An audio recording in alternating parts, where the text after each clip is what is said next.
Magandang araw po sa inyong lahat. Ang kwentong inyong mapapakinggan ngayong araw ay tungkol kay Daniel na may takot lumabas sa gabi dahil sa isang mapait na karanasan sa kanyang nakaraan. Nang sumalakay ang mga aswang na pinamumunuan ni Silabon, ay inasahan ng mga tao na gaya ng namayapang ama ni Daniel ay makikipaglaban din siya. Pero dahil sa takot ni Daniel, ay hindi niya magawang protektahan ang kanilang baryo. Huli na nga ba ang lahat para malabanan ni Daniel ang kanyang takot? May pag-asa pa bang mapigilan ni Daniel ang pagsakop ng mga aswang sa kanilang baryo? Ngunit bago po ang lahat, mga idol, huwag po nating kalimutang mag-subscribe at i-hit ang notification bell sa aking YouTube channel na The Voice Addict at Apong Isaac para sa mas marami pang makapigil hininga na kwentong aswang at katatakutan mula sa mundo ng kababalaghan. Umpisahan na po natin ang kwento. Uy, Daniel! Nandito ka lang pala sa ilog, pambira ka. Ano na naman bang ginagawa mo rito? Hindi mo ba nakikita? May hawak akong sibat. Di nanguhuli ng isda para may pang-ulam kami ni Lola sa Bill mamayang gabi. Ito naman, ang sungit-sungit. Parang nagtatanong lang yung tao eh. Paano? Alam mo naman ang ginagawa ko kapag nagpupunta ako dito sa ilog tapos nagtatanong ka pa. Ano ba yun? Bakit parang hinahanap mo ko? Kung aayain mo ko sa bayan para manood ng sine, sinasabi ko na sa'yo ngayon pa lang, hindi ako sasama. Grabe naman siya. Ang KJ mo naman. Bakit kasi ayaw mo sa akin sumama sa panonood ng sine, ha? Ililibre na nga kita eh. Saka palabas na yung inaabangan kong pelikula. Ang tagal ko pa namang hinintay yun.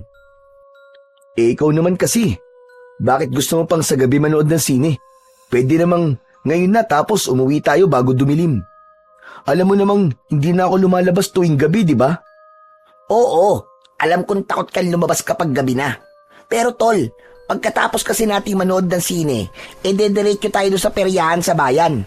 Malay mo, maraming chika babes doon, di ba? Ayun, lumabas din ang totoo. Gusto mo lang magpapogi sa mga babae sa peryahan. Pero kahit na anong sabihin mo, hindi talaga ako sasama sa'yo kasi gabi ka panonood eh.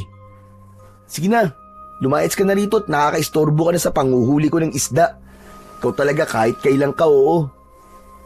KJ mo talaga kahit kailan. Basta, manood tayo ng sine mamaya ha. Diyan ka na nga, KJ. Natatawang sinundan ng tingin ng binatang si Daniel ang kaibigan niyang si Hector. Noong nakaraang linggo pa siya nito, inayang manood ng sine, pero tumanggi na siya dahil gabi nito nais gawin ang bagay na yon. Alam sa buong baryo ni na Daniel ang dahilan kung bakit siya takot lumabas tuwing sasapit na ang gabi. At yun ay dahil sa masalimuot niyang nakaraan. Inatake kasi ng mga aswang ang kanilang bahay isang gabi. Pinatay ng mga aswang ang kanyang nanay at dalawa niyang kapatid na mas nakakatanda sa kanya.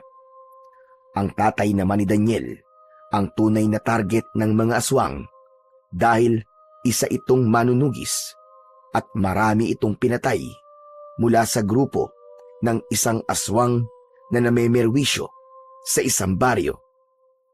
Una nang pinatay ng mga aswang ang kanyang ama at isinunod ng mga ito ang pamilya ni Daniel. Simula noon ay nagkaroon na ng nakakatakot na epekto ang gabi para kay Daniel. Kahit bata pa siya nang mangyari yun, ay nadala pa rin niya ang takot na yun hanggang siya ay magbinata.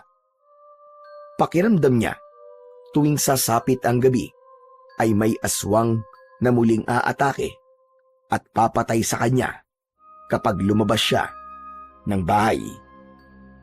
Pagkatapos makahuli ng 4 na malalaking isda sa ilog, ay nagdesisyon ng umuwi si Daniel sa kanilang kubo. Kasama niyang naninirahan doon ang kanyang lola Sabel na siyang kumupkup at nag-alaga sa kanya nang siya ay maulila. Hindi niya kadugo si Lola Sabel. Kapitbahay nila ito na isang matandang dalaga na nagmagandang loob na palakihin si Daniel. Pinunta ni Daniel si Lola Sabel sa likod ng bahay. Naabutan niya itong abala sa pagsisibak ng kahoy. Aba, Daniel, nakauwi ka na pala. Aba, ang laki naman ng mga isdang nahuli mo. Buti naman at hindi na natin iisipin ang ulam mamayang hapunan. Iihawin ko na lamang ang mga yan at gagawa ako ng sausawan na toyo na may kasamang kalamansi at sili. Nako, sigurado marami tayong makakain. Marami nga po sana ang isda sa ilog, pero humuli lang po ako ng sapat para sa ating dalawa.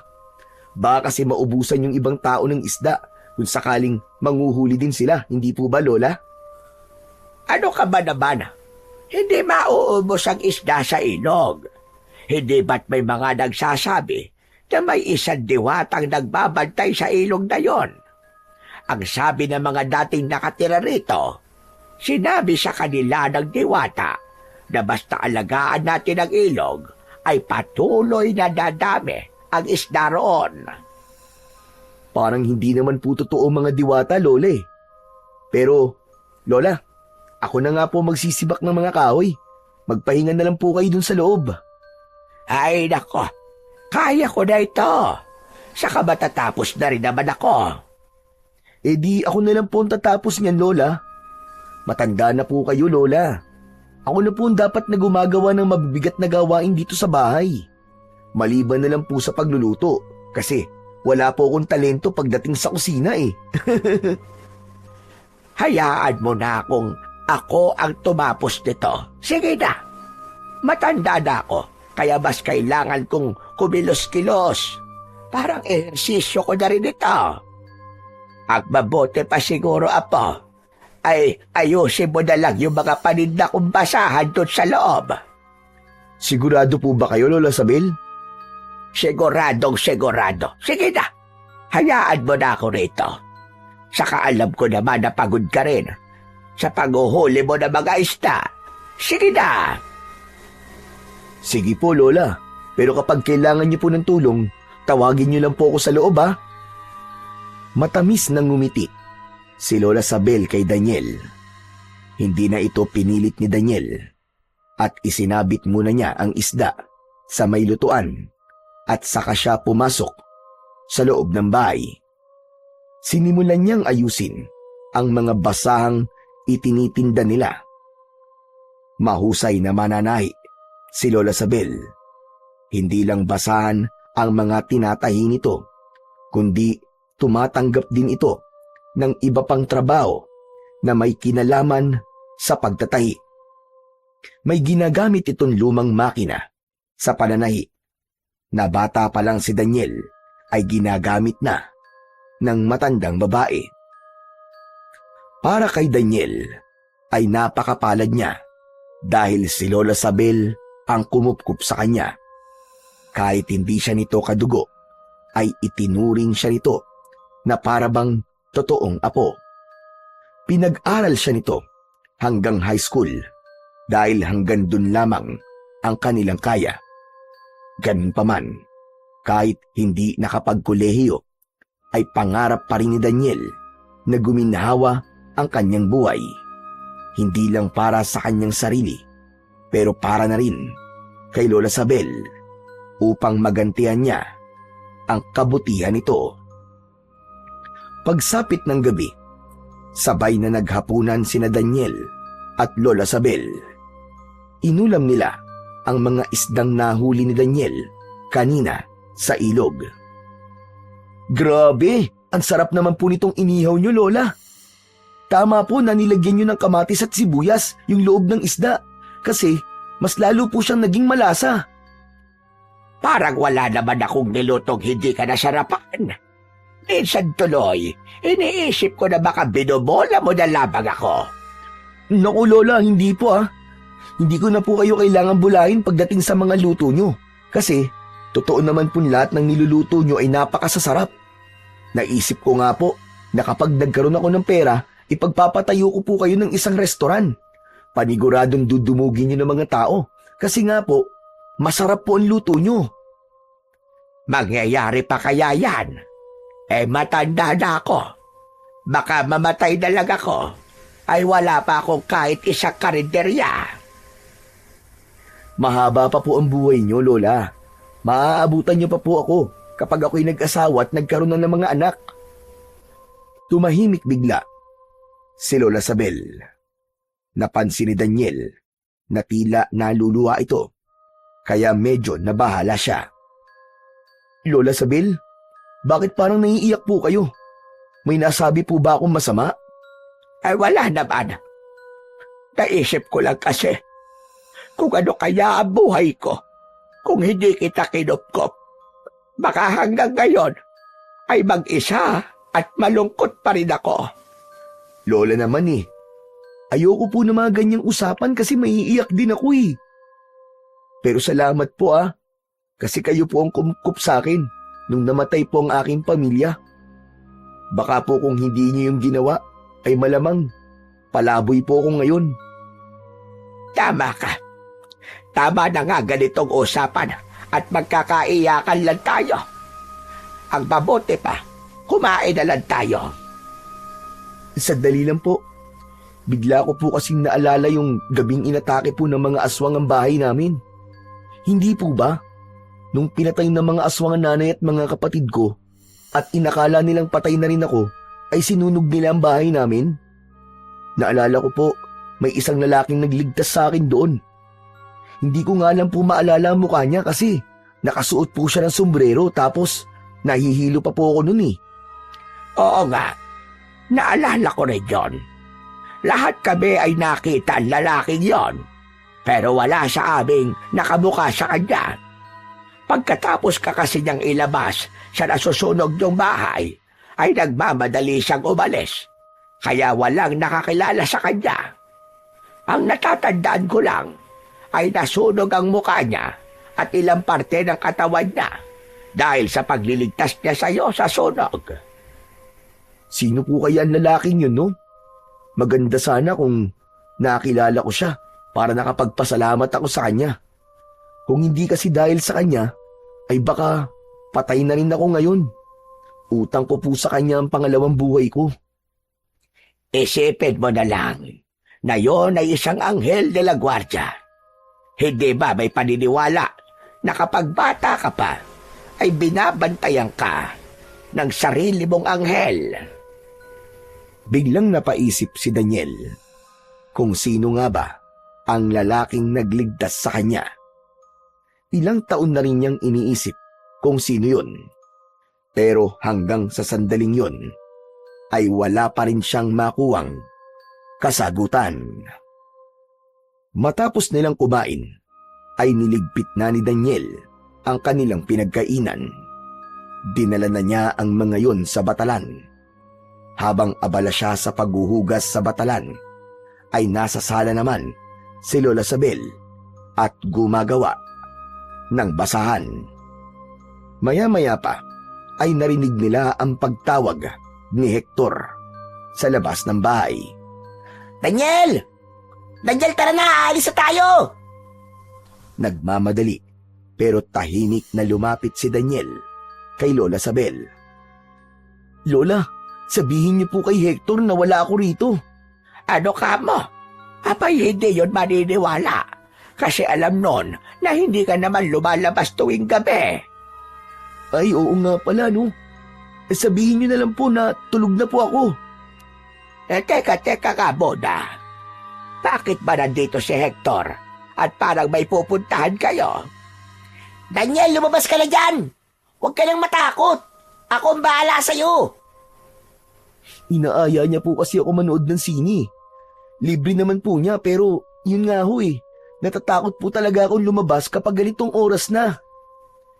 Daniel, apo, hindi kaya dapat mo nang labanan o harapin ang takot mong lumabas tuwing gabi? Hindi maaaring habang buhay kang ganyan, apo. Maapektuhan niyan ang buhay mo. Bago pa makapagsalita si Daniel, ay tumayo na si Lola Sabel at binuksan nito ang pinto. Lola, ano pong ginagawa niyo? Lola Sabel, si Daniel po. Ay nandito sa loob. Totoo bang ililibre mo siyang manood ng sine? Opo. Pagkatapos po namin manood ng sine, magpupunta po kami doon sa peryahan sa bayan. Abay, ganun ba? Halika po na rito sa loob. At hindi pa nakakapag-BA si Daniel. Dito mo na siya hintayin. Umungot si Daniel nang pumasok si Hector. Hoy, magbihis ka na Daniel, ano ba? Bilisan mo na para makaalis na tayo. Hindi ba sabi ko sa'yo ay ayoko sumama? Bukas ng umaga na lang tayo manood ng sine kung gusto mo. Sarado ang peryahan sa umaga, kaya ngayong gabi tayo dapat magpunta doon. Para naman kasing nananadya ka eh. Alam mo namang hindi ako lumalabas kapag gabi na, di ba? Daniel, iho. Sige na. Sumama ka na kay Hector. Binata ka na. Kaya dapat ay dilalabanan mo na ang takot mo na yan. Hindi maganda, iho. Pero Lola, Sige na, apo.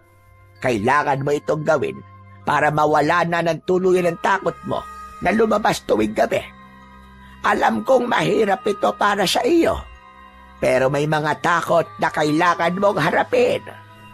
Tandaan mo, hindi ka lubosang magiging masaya kung hahayaan mo na lamang na lamunin ka ng takot na yan. Tara na, tol. Ang totoo nga niyan gusto kitang isama sa bayan ngayon para unti-unti mong mapaglabanan ang takot mo. Hindi ka ba nangihinayang nung mga bata pa tayo? Hindi ka nakakasama sa pangangaroling kasi takot kang lumabas sa gabi? Ang dami mong bagay na hindi nagawa dahil sa takot mo na yan. Maswerte ka at meron kang kaibigan na kagaya ni Hector, apo. Hindi lahat ng kaibigan ay handa kang tulungan. Marami dyan na kasama mo lang sa saya at katuwaan. sandaling hindi nagsalita si Daniel upang pag-isipan ang mga sinabi ni na Lola Sabel at Hector. Ang totoo ay matagal niya nang nais mawala ang takot niyang yun. Pero sa tuwing iniisip niya pa lang na subukan lumabas sa gabi, ay binabalot na agad siya ng matinding takot. Natatakot kasi ako na baka may aswang na umatake sa atin habang nasa labas tayo. Wala ka dapat ikatakot, Daniel.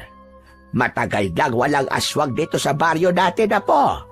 Ang huli pa nilang pag-atake ay napakaraming taon na ang nakararaan at hindi na yon naulit pa.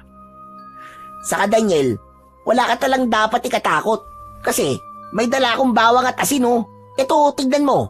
Hindi ba takot ang mga aswang dito? Subukan lang nila. Ipapakain ko sa kanila to. Mula sa bulsa ni Hector ay inilabas nito ang isang plastik na may lamang asin at bawang.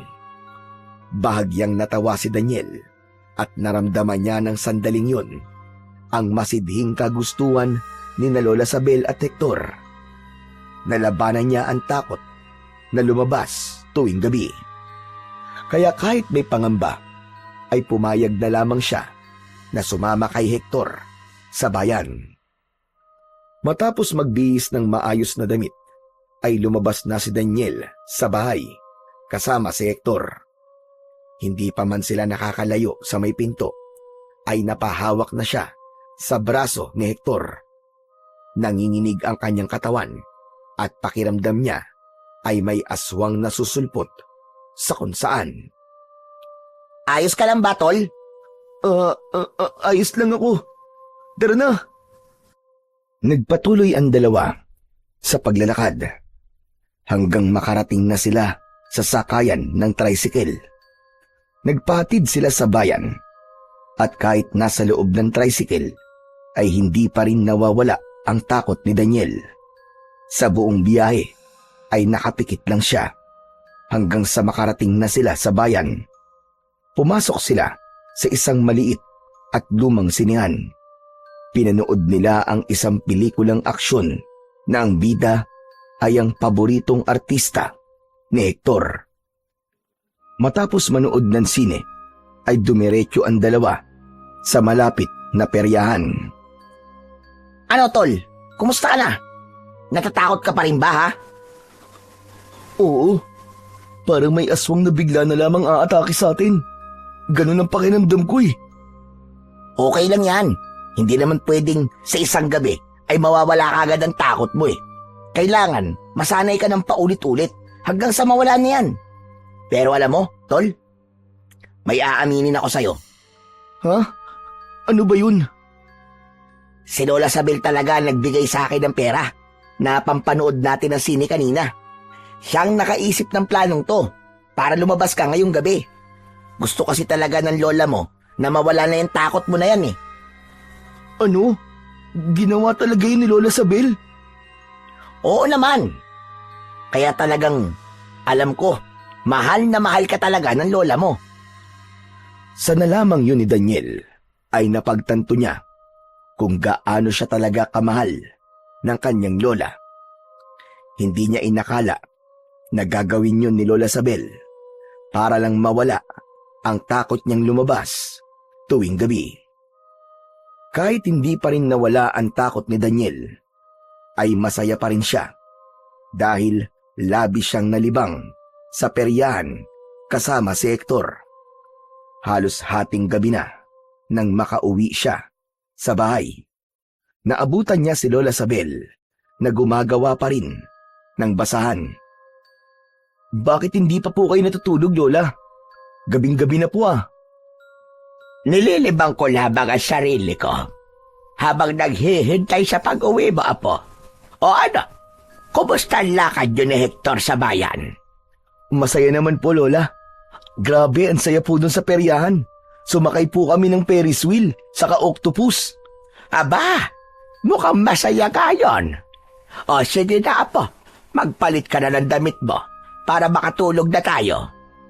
Ililigpit ko lang itong mga basahan. Lola, sinabi po sa akin ni Hector na kayo po pala ang nakaisip na lumabas ako ngayong gabi. Sinabi sa'yo yun ni Hector? Opo. Hay nako. Ang sabi ko kay Hector ay huwag ipapaalam sa'yo. Napakadaldal talaga ng taong yon. Lola, maraming salamat po ah. Salamat po kasi tinutulungan niyo po akong labanan ng takot kong to. Apo, gagawin ko ang lahat para mawala ang takot mo na yan. Nag-aalala kasi ako kapag dumating ang panahong wala na ako sa tabi mo. Hindi ka mabubuhay ng maayos kung takot kang lumabas tuwing gabi. Paano kung may kailangan kang gawin sa labas? Tapos gabi, hindi ba? Lola naman huwag naman po kayo magsalita ng ganyan. Mahaba pa po ang buhay niyo. Pero Lola, salamat po talaga ha. Talagang mahal na mahal niyo po ako, Lola. Siyempre naman, Daniel, Apo. Ibinabalik ko lang ang pagmamahal na ibinibigay mo sa akin. Napangiti si Daniel sa sinabing yun ni Lola Sabel. Lumapit siya sa kanyang lola at mahigpit niya itong niyakap. Ngunit sa gitna ng kanilang yakapan ay nakarinig sila ng sigawan sa labas. Tila may mga taong nagkakagulo, may mga humihingi ng tulong at may mga batang umiiyak. Kumalas si Daniel sa pagkakayakap sa kanyang lola at may pagtatakang nagkatinginan ang dalawa. Anong nangyayari? Bakit nagkakagulo ang mga tao sa labas? Hindi ko po alam. Ang mabuti pa po siguro silipin po natin. Lumapit si Daniel sa bintana habang nakasunod naman sa kanya si Lola Sabel. Binuksan niya ang bintana at sabay silang tumingin sa labas. Nung una ay mga taong tumatakbo lang ang kanilang nakita hanggang sa natanaw na nila ang mga aswang na umaatake sa mga bahay-bahay. Napakaraming aswang na nasa kanilang baryo ng gabing yun. Diyos ka, pahabagin langit. Panaginip lang ba ito? Bakit may mga aswang dito sa ating baryo? Nanigas ang buong katawan ni Daniel. Hindi siya makagalaw sa kanyang kinatatayuan. Nanlamig ang mga palad at talampakan niya habang nanlalaki ang kanyang mga mata. Nakatitig siya sa mga aswang habang bumabalik sa kanyang alaala ang gabing umatake sa bahay nila ang mga aswang. Naalala niya kung paano pinatay ng mga aswang ang kanyang ina at mga kapatid. Maging ang pagkagat ng aswang sa kanyang leeg ay bumalik din sa kanyang isipan. Isinarado ni Lola Sabel ang bintana. Kinuha nito ang nakasabit na medalyon sa dingding at may dasal itong ibinulong doon. Saka nito yun isinabit sa itaas ng kanilang pinto. Lola, may mga aswang! Baka pumasok po sila dito! Biglang nagwala si Daniel. Nilukob siya ng labis na takot. Hindi siya mapakali at hindi niya alam kung ano ang gagawin niya. Lola, anong gagawin natin? Makakapasok sila rito, Lola. Papatay din na tayo, Lola. Kailangan natin tumakas. Humilahon ka. Daniel, humilahon ka. Hindi sila makakapasok dito sa bahay natin. Nakikita mo ba ang medalyon na isinabit ko doon sa may pinto? Hindi ba't ang tatay mo ang nagbigay doon sa akin dati bilang proteksyon sa bahay na ito laban sa mga aswang?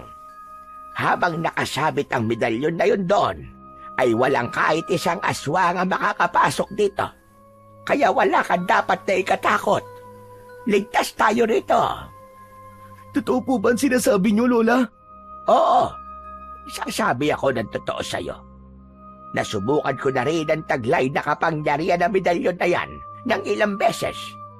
Nung panahon na halos gabi-gabing sumasalakay ang mga aswang dito sa atin, ay hindi pinasok ng aswang ang aking bahay. Kaya kumalma ka, Apo. Kalma lang. Pero ang mga tao po sa labas, paano po sila? Paniguradong pinapatay na po sila ng mga aswang. Ang tanging magagawa na lamang natin ay ang magdasal, Apo. Hindi natin sila kayang tulungan. Halika sa altar. Magdasal tayo. Inalalayan ni Lola Sabel ang nanginginig pa rin na si Daniel sa paglapit sa maliit na altar na nasa isang sulok. Sabay silang lumod at nagsimulang manalangin. Panginoong Diyos, hindi po namin alam kung bakit muling nagkaroon ng pagsalakay ng mga aswang dito sa aming baryo. Kaya ipinagdadasal namin na huwag niyong hayaan na magpatuloy ang ganitong pangyayari. Protektahan niyo po ang mga tao laban sa mga aswang. Huwag niyo pong hayaan na may mga mawalang buhay dahil sa pagsalakay ng mga aswang. Protektahan niyo po kaming lahat, Panginoon. Hindi magawang ituon ni Daniel ang atensyon sa pagdarasal. Kahit may proteksyon ang bahay nila sa mga aswang, ay hindi pa rin nawala ang takot na nararamdaman niya. Matapos nilang magdasal, ay naupo sa isang sulok si Daniel. Niyakap niya ang kanyang sarili. Tinabihan siya ni Lola Sabel at hinawakan nito ang isa niyang kamay, habang ang isang kamay nito ay hinahaplos ang kanyang likod. Hindi na nagawang makatulog nila Daniel at Lola Sabel. Lumipas ang magdamag na pareha silang gising at hindi na nila alam kung kailan huminto ang pag-atake ng mga aswang. Nang sumikat na ang araw sa silangan, ay doon na nila nasiguradong ligtas na ang lumabas. Magkasamang lumabas sina Daniel at Lola Sabel. Bumungad kagad sa kanila ang mga bakas ng kaguluhan mula sa nagdaang gabi. Ang ilang bahay ay may sirang bubong at pinto at mga bakuran na puno ng mga bakas ng dugo at nakabulagta ang ilang tao na walang buhay. May mga taong nagluluksa habang yakap ang kanilang mga mahal sa buhay na nasawi. Ang ilan ay walang kibo at tulala habang tila hindi nararamdaman ang mga sugat na meron sila. Napasinghap si Daniel. Nang tumingin siya kay Lola Sabel, ay lumuluha ito. Hindi ko inakala na muling mararanasan ng baryo natin ang ganitong kalungkot at nakakatakot na bagay. Akala ko ay tapos na ang problema natin sa mga aswang. Ngunit hindi pa pala. Kahit ako'y nagtataka rin po, Lola. Ano po bang gusto ng mga aswang dito sa baryo natin? Napakatagal na po nating nananahimik. Wala na po si tatay ah.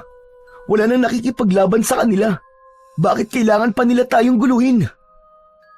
Sa gitna ng pag-uusap nilang dalawa, ay lumapit sa kanila si Hector. May benda ito sa braso. Salamat sa Diyos at ligtas kayo, Daniel, Lola Sabel. O ikaw, ano nangyari sa braso mo? Nasugatan ka ba ng aswang? Ito bang braso ko? Hindi ako nasugatan ng aswang. Nadali lang ako dun sa barbed wire sa liwasan. Tumulong kasi ako sa pagbuwat sa mga bangkay na dinala ron eh. Grabe, ang daming namatay dahil sa mga pesting aswang kagabi. Pero ang tanong, bakit kaya sila muling sumalakay dito sa baryo natin, no? Hindi rin namin alam, Hector. Yan nga rin ang pinagtataka namin ni Lola eh. Mamaya na tayo mag-usap. Tulungan na muna natin ang mga tao na kailangan ng tulong. Alangan naman po tulungan natin ang mga hindi kailangan ng tulong, di ba? Manahimik ka, Hector. Huwag kang pilosopo. Baka makatikim ka ng kurot ko ng pinong-pino. Ito naman si Lola, hindi na mabiro. Alam ni Daniel na nais lang pagaanin ni Hector kahit paano ang mga pangyayari, kaya ito nagbibiro. Pero kahit na anong biro ang marinig niya, ay walang makakatanggal ng takot na nasa kanyang dibdib. Sandali niyang isinantabi ang takot na yon at sinimulan na nilang tulungan ang mga tao sa kanilang baryo. Nanghihina si Daniel nang bumalik sila ni Lola Sabel sa kanilang bahay, hindi dahil sa pagod, kundi dahil sa nangyari sa lugar nila. Hindi muna siya pumasok, bagkus ay naupo siya sa mahabang upuan na nasa harapan ng kanilang bahay. Tumabi sa kanya si Lola Sabel. Alam ko ang iniisip mo, Daniel. Iniisip mo kung muli ba sasalakay ang mga aswang. Natatakot po ako, Lola Sabel, na baka sa muling pagsalakay nila ay maubos na po tayo rito. Hindi hahayaan ng Panginoong Diyos na mangyari yan. Alam kong hindi niya tayo pababayaan, Daniel. Manalig lamang tayo. Naisip ko po na kung buhay pa sana si tatay at kasama natin siya, sigurado ko na siya ang mangunguna sa pakikipaglaban sa mga aswang. Baka hindi ganito karami ang namatay na mga tao. Tama ka. Bigla ko tuloy naalala ang tatay mo si Dario. Napakahusay niyang manunugis noon.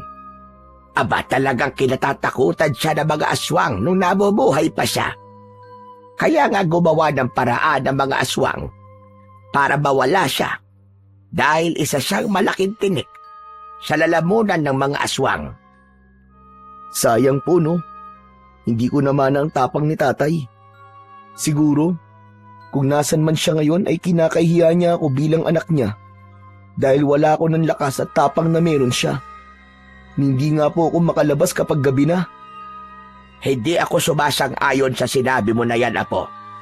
Alam ko na ipinagmamalaki ka ni Dario dahil lumaki kang mabait at may takot sa Panginoon. Kayo naman po nang bubola ngayon, Lola. Hindi kita binobola, Daniel. Hindi ko rin ito sinasabi dahil apo kita. Sinasabi ko ito dahil yun ang totoo at kailangan mong malaman ang totoo kung sino at ano ka talaga. Maraming salamat po, Lola Sabel.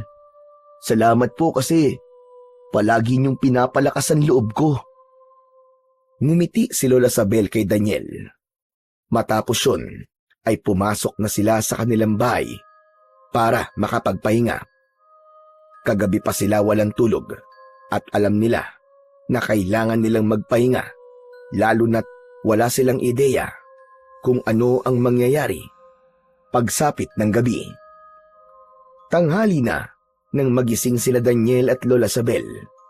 Agad na nagluto si Lola Sabel ng kakainin nila para sa tanghalian. Pinanood na lang ni Daniel ang lola niya habang abala yun sa pagluluto ng ginisang gulay. Patuloy pa rin niyang iniisip kung mamayang gabi ay magkakaroon pa rin ng pag-atake ng mga aswang. Daniela po, bakit kanina ka pang nakatulala dyan? Ano bang iniisip mo? Sa tingin niyo po ba, Lola Sabel, ay sasalakay ulit mamayang gabi ang mga aswang dito? Sa totoo lang ay wala akong ideya. Hindi ko alam kung paano mag-isip ang mga aswang. Pero kung meron silang sinusunod na pinuno, malaki ang tsansang magbalik sila.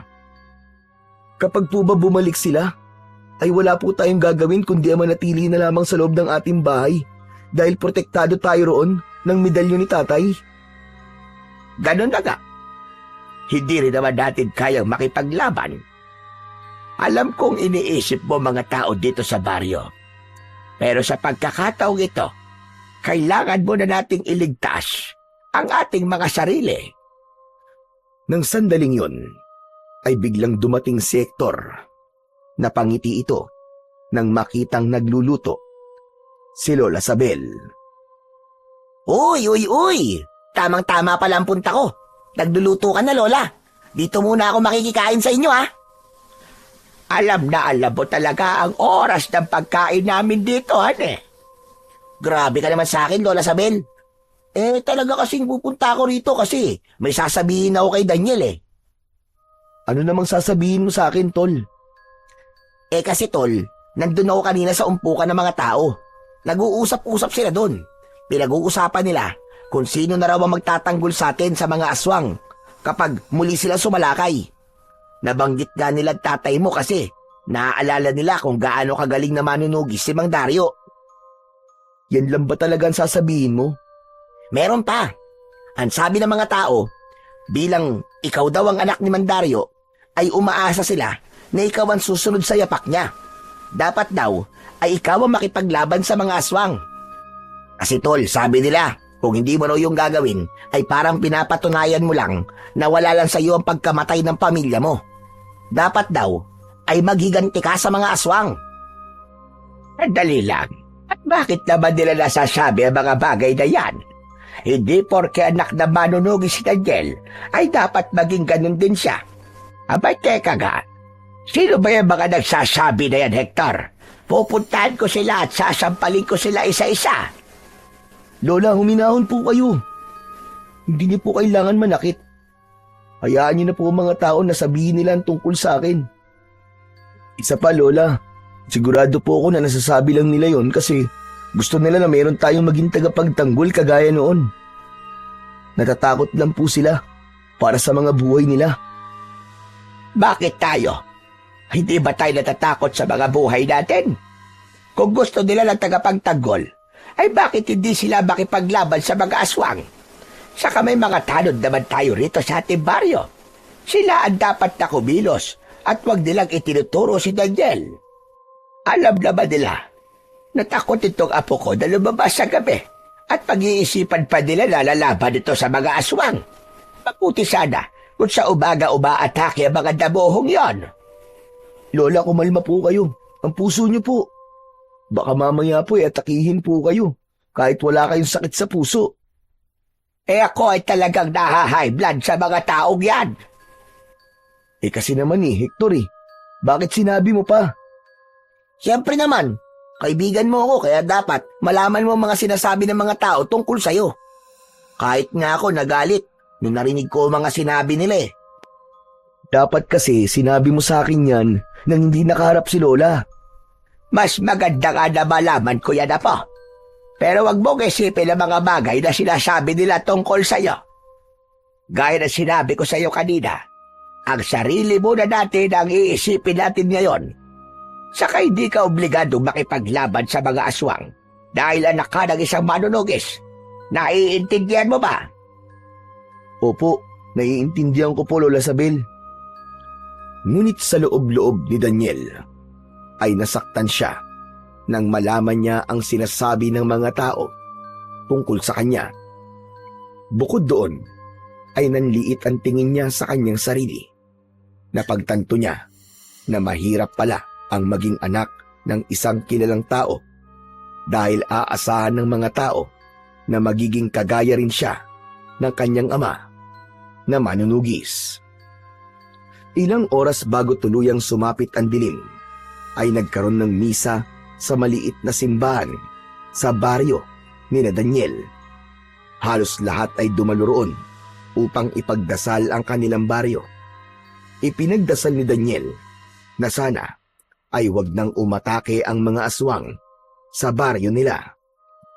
Matapos ang misa, ay lumabas na ng simbahan ang mga tao. Hindi sumabay sina Daniel at Lola Sabel sa dagsa ng mga taong lumabas ng simbahan. Nang kakaunti na ang nasa loob ng simbahan, ay saka sila tumayo.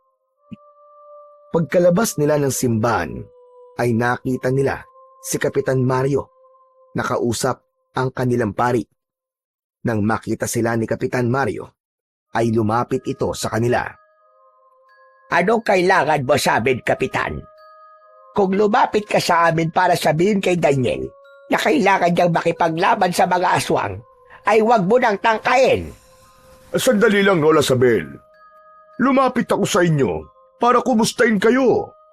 Saka, bakit niyo ba nasabi ang bagay na yan? Aba, nakarating na sa amin na nag-uusap-usap pa lang ilang mga tao rito. At sinasabi na dapat ay makipaglaban daw si Daniel sa mga aswang dahil anak siya ng manunugis. Tama ba? Tama ba yon? Hindi porket anak si Daniel ni Dario ay magiging ganun na rin siya. Tama naman ho kayo, Lola. Pero ikaw ba, Daniel? Kaya mo bang makipaglaban sa mga aswang? Naku, Kapitan, hindi po eh. Wala po akong kakayahan na makipaglaban sa mga aswang dahil hindi naman po ako sinanay ni tatay nung buhay pa siya. Kung ganun, ay huwag mong intindihin ang sinasabi ng mga tao. Kung hindi mo kaya makipaglaban, wala kang obligasyon na gawin yun. Hayaan na lang natin ang bagay na yan sa mga tanod at sa ilang kalalakihan na handang ipagtanggol ang ating baryo. Mabuti ka pa at malawak ang iyong pag-iisip, Kapitan. Maraming salamat, Lola Sabel. O paano? Mauuna na ako at kailangan ko pa makipag-usap sa ating mga tanod. Kailangan namin maghanda para sa posibilidad na pagbabalik ng mga aswang mamayang gabi. Umuwi na rin kayo at malapit ng dumilim. Alam niyo naman. Pagkaalis ni Kapitan Mario, ay nagsimula na ring maglakad sina Daniel pauwi sa kanilang bahay. Tahimik si Daniel at malalim ang kanyang iniisip. Lola, ano po kaya kung makipaglaban po ako sa mga aswang? Ano ka ba? At bakit mo naman niyang gagawin? Saka paano ka lalaban sa kanila? Sa gabi sila umaatake. Hindi ba't takot kang lumabas kapag madilim na?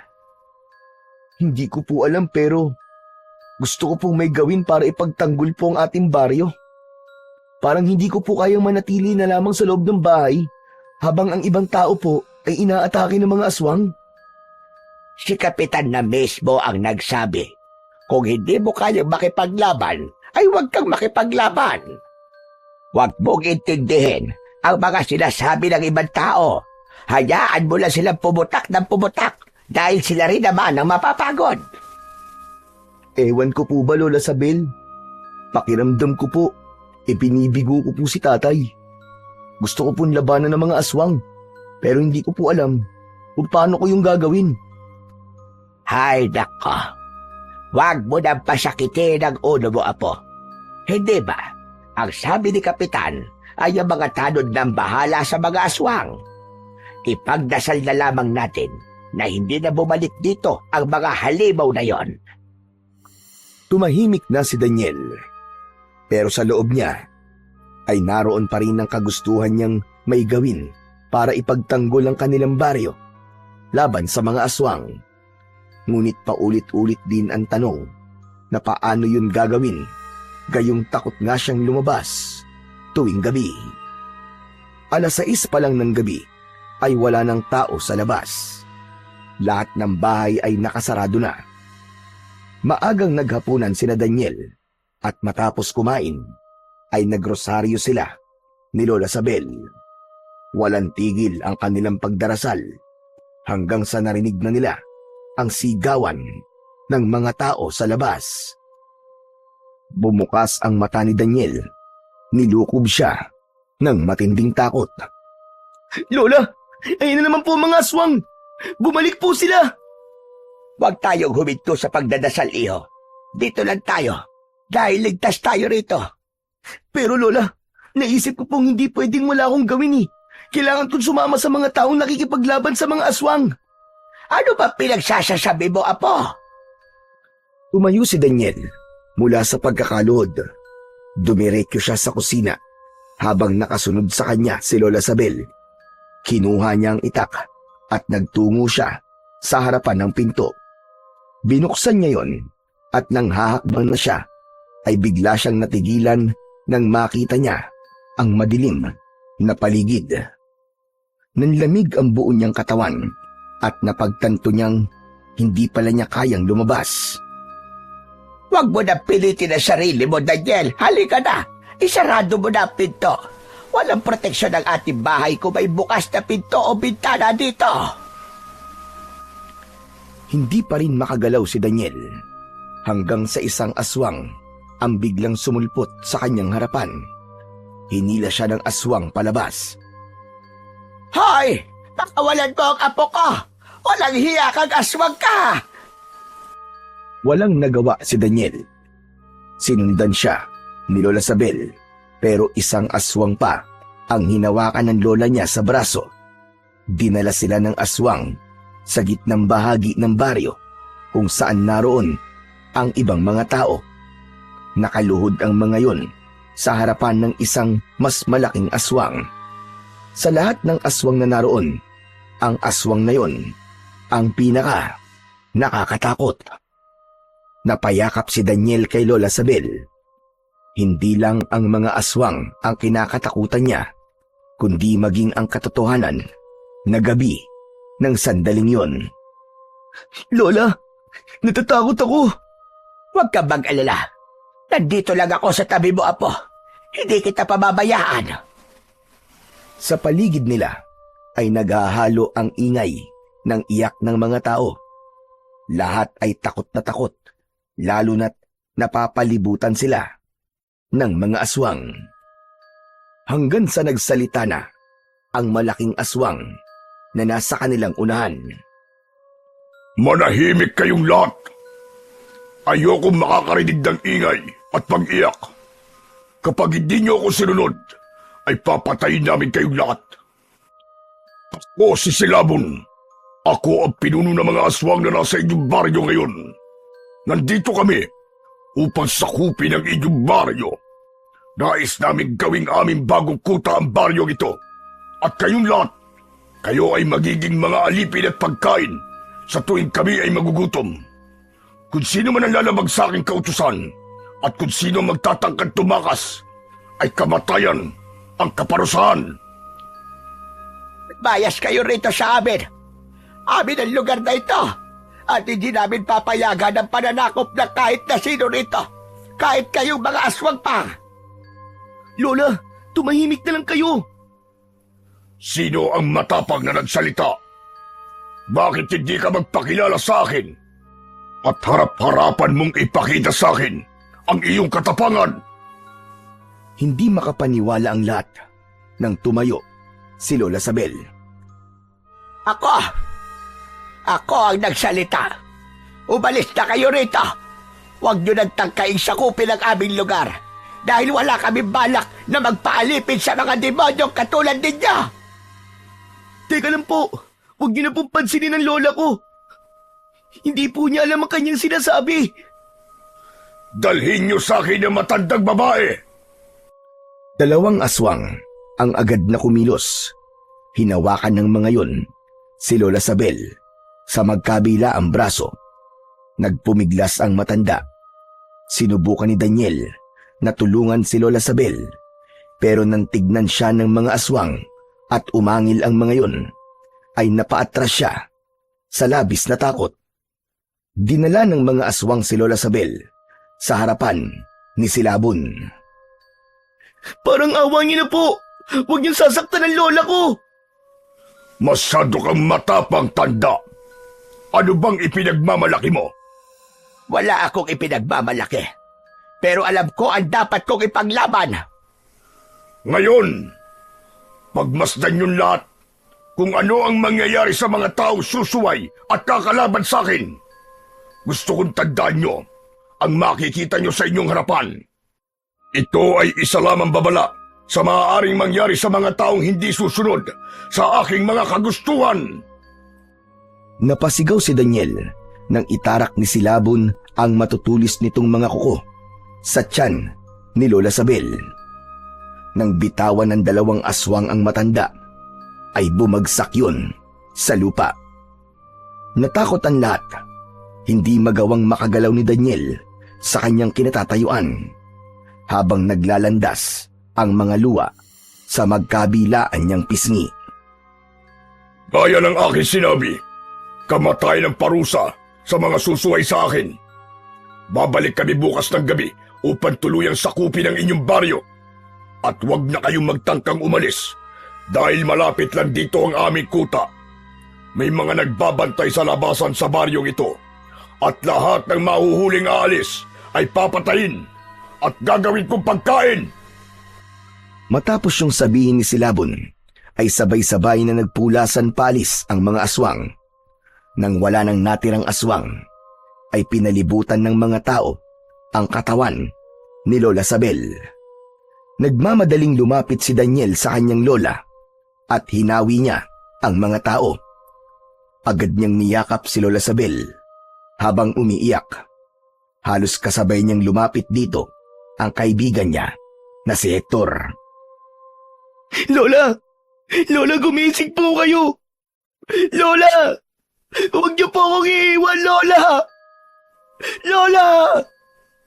Daniel, may pulso pa si Lola Sabel. Buhay pa siya. Ano? Kailangan natin siyang dali kagad sa ospital sa bayan. Tumayo si Hector at pasigaw itong nagtanong sa mga tao kung sino ang may tricycle na maaaring magdala kay Lola Sabel sa ospital. Isang lalaki ang agad na kumilos.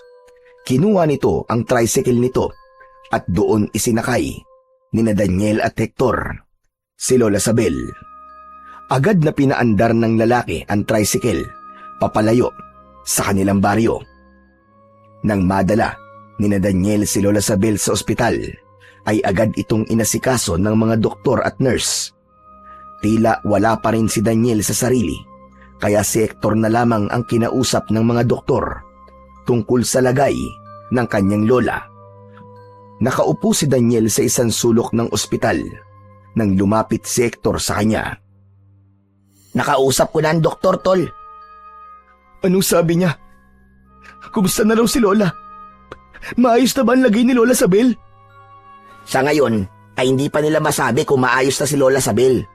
May nadali kasing internal organs kay Lola Sabel eh.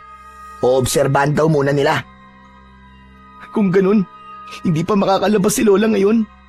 Mukhang hindi pa, Daniel. Baka sa mga susunod pang araw. Gusto ko siya makita. Samahan mo ako sa kanya, tol. Sige, puntahan natin siya sa kwarto niya. Sumunod si Daniel kay Hector.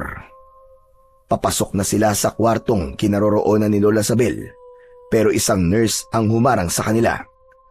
Ayon sa nurse, ay hindi pa sila maaaring lumapit kay Lola Sabel, kaya nanatili na lang sila sa dingding na salamin at doon nila pinagmasdan ang matandang babae na nakahiga sa hospital bed. Kasalanan ko to eh. Kung hindi ko sana sinubukan lumabas, ay hindi kami mahuhuli ng mga aswang ni Lola. Ligtas naman kami sa loob ng aming bahay dahil sa medalyon ni Tatay. Pero nang gabing yon, masyado ako nagpadala sa bugso ng aking damdamin. Inisip ko ang mga sinabi sa akin ng mga tao. Kaya nagkaroon ako ng kagustuhan lumabas at makipaglaban. Ano ka ba, Tol? Huwag mo sisihin ang sarili mo. Kung meron mang may dapat sisihin ay walang iba kundi ang mga aswang. Lalo na yung silabo na yon. Ay oo nga pala, Tol. Kailangan ko nang bumalik sa baryo natin. Nandun pa ang pamilya ko at hindi ko sila maaaring pabayaan. Sige tol, walang problema. Maraming salamat ha. Saka, ipaabot mo na rin ang pasasalamat ko dun sa may-ari ng tricycle. Hindi na kasi ako nakapagpasalamat sa kanya dahil sa pagkakataranta ko kanina eh. Sige, Tol, ipaparating ko sa kanya ang pasasalamat mo. Pero ikaw ba? Babalik ka pa ba sa baryo natin? Pero alam mo, Tol, kung ako sa'yo, dito ka na lang muna. Mas ligtas kayo rito ni Lola Sabel kaysa sa baryo natin. Hindi ako maaaring manatili dito. Kailangan kong bumalik dun. Kailangan kong gumawa ng paraan para hindi matuloy ang pagsakop ng mga aswang sa ating baryo. Pero paano mo gagawin yun? Sa totoo lang, ay hindi ko pa alam pero kailangan may gawin ako.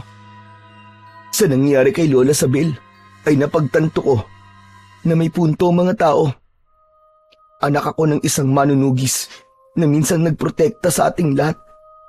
At ako ang nararapat na sumunod sa yapak niya. Kung ako ang tatanungin, huwag mong pilitin kung hindi mo talaga kaya, Tol. Pero kung ano man na magiging desisyon mo, ay nandito lang ako para suportahan ka. Marahang tinapik ni Hector sa balikat si Daniel bago ito tuluyang umalis. Nang mag-isa na lang doon si Daniel, ay patuloy niyang tinignan si Lola Sabel na wala pa ring malay.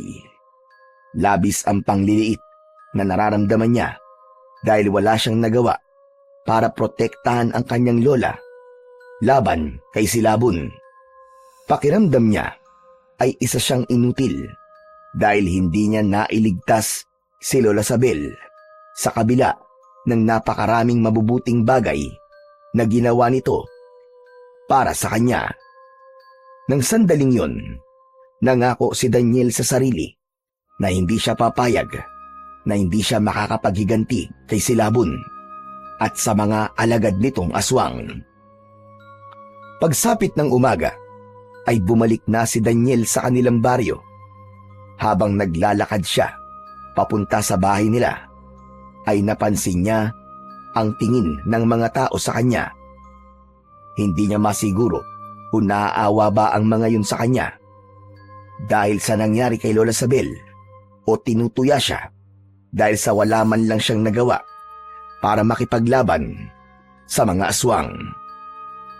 Pagkarating niya sa kanilang bahay, ay nagtaka siya ng isang lalaking may marungis na damit ang naabutan niya sa labas. May suot yung sombrero na bahagyang naitatago ang mukha nito na sa tingin niya ay nasunog. Merong malaking peklat mula sa pagkasunog ang kalahati ng muka ng lalaki. Sino ka?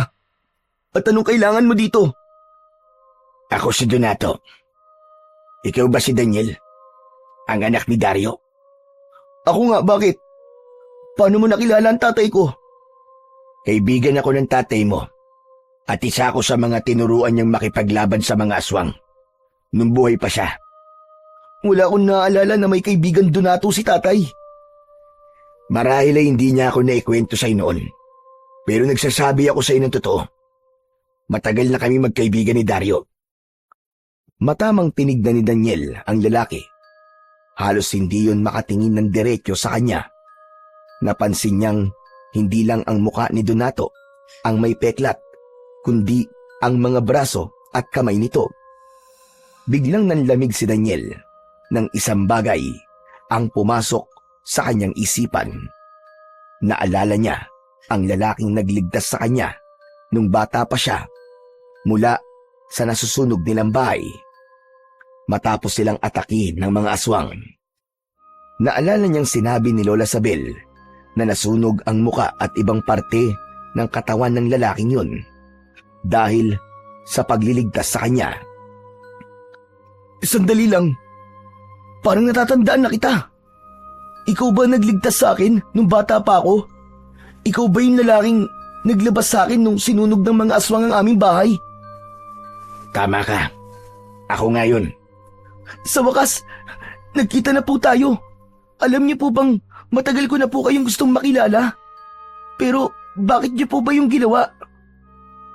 Bago mamatay ang tatay mo, ay naramdaman na niyang masidhi ang kagustuhan ng mga aswang na pinamumunuan ni Silabon na patayin siya. Kaya ipinagkatiwala niya kayo ng pamilya mo sa akin. Ngunit hindi ko nagawa ang pinapagawa niya sa akin sapagkat nagtagumpay ang mga aswang na patayin ng nanay at mga kapatid mo. Patawad kung ikaw lamang ang nagawa kong iligtas ng gabing yon. Labis ang galit ni Silabon sa tatay mo. Kaya kahit napatay na nila si Dario, ay idinamay pa rin niya kayo. Kung ganun, ang mga aswang na nais sakupin ng aming baryo ay ang parehong mga aswang na pumatay sa aking buong pamilya? Tama ka, Daniel. Noon ay nais magiganti ni Silabon sa tatay mo. Pero ngayong kailangan nila ang mas malaking kuta, ay nais na nilang sakupin ang inyong baryo upang gawin itong kanilang bagong kuta. Bago po tayo mag-usap tungkol kay Silabon, ay gusto ko po munang magpasalamat sa inyo sa pagliligtas niyo po sa aking buhay. Napakalaki po ng utang na loob ko sa inyo, Mang Donato. Kung di niyo po ako iniligtas nun, ay malamang patay na rin po ako ngayon. Maraming salamat po talaga sa inyo. Wala kang dapat na ipagpasalamat sa akin, Daniel. Ginawa ko lang kung anong dapat kong gawin. Isa pa, malaki ang utang na loob ko kay Dario dahil siya nagsanay sa akin upang maging isang manunugis. Kaya hanggang ngayon ay nagagawa kong protekta ng aming baryo sa tuwing may umaatake roong aswang. Dapat lang po ako magpasalamat sa inyo, Mang Donato. Hindi po biro ang isugal niyo ang sarili niyong buhay para iligtas ako noon. Pero bakit po pala kayo narito ngayon? Bago ko sagutin ang katanungan mong yan, ay maaari ba tayong pumasok sa bahay niyo? Mas makabubuti kung sa loob tayo mag-uusap. Ay, oo nga pala, sige po. Halika po sa loob. Naunang pumasok si Daniel sa bahay at sumunod sa kanya si Donato. Pinaupo niya ito at binigyan ng isang basong tubig. Matapos yun, ay naupo si Daniel sa tabi ng lalaki. Ayoko nang magpaligoy-ligoy pa, Daniel. Sinabi noon sa akin ni Dario na kapag may nangyaring masama sa kanya, ayoko magsasanay sa'yo bilang isang manunugis. Nandito ako sa baryo nyo dahil nais ko nang gawin ang bagay na yon. Sasanayin niyo po ako na makipaglaban sa mga aswang? Pero paano ko po gagawin yun? May takot po kasi ako na lumabas tuwing gabi. Nabuo po ang takot ko na yun dahil po sa pagpatay ng mga aswang sa aking pamilya.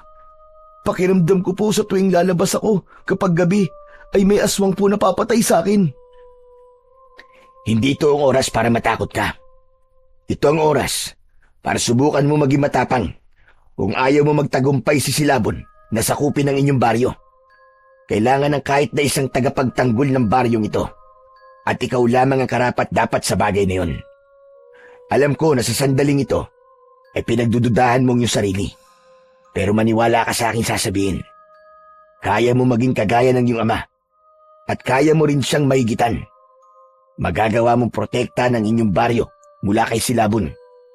Gamitin mo ang galit mo sa pagpatay niya sa iyong pamilya upang mag-apoy ang tapang na matagal nang natutulog dyan sa iyong puso. Hindi ko po alam kung kaya kong ipagtanggol ang baryong to gaya ng ginawa ni tatay noon. Kaya mo, Daniel. Kaya mo. Maniwala ka sa iyong sariling kakayahan. Tandaan mo, anak ka ng isang mahusay na manunugis. Ang dugo ni Dario ay dumadaloy sa iyong katawan. Kaya ako nandito ay para tulungan kang maging handa. At kailangan na nating simulan kagad ang pagsasanay. Dahil mamayang gabi na, babalik sila Silabon. Nababahalang napatingin si Daniel kay Donato. Ngunit sa kabila ng takot ay mas nanaig sa kanya ang kagustuhan niyang protektahan at ipagtanggol ang kanilang baryo mula sa mga aswang. Kaya sa uli, pumayag na lamang si Daniel na sanayin siya ni Donato. Buong maghapon na sumailalim si Daniel sa matinding pagsasanay kasama si Donato. Sa simula ay labi siyang nahirapan sa paggamit ng itak bilang isang sandata.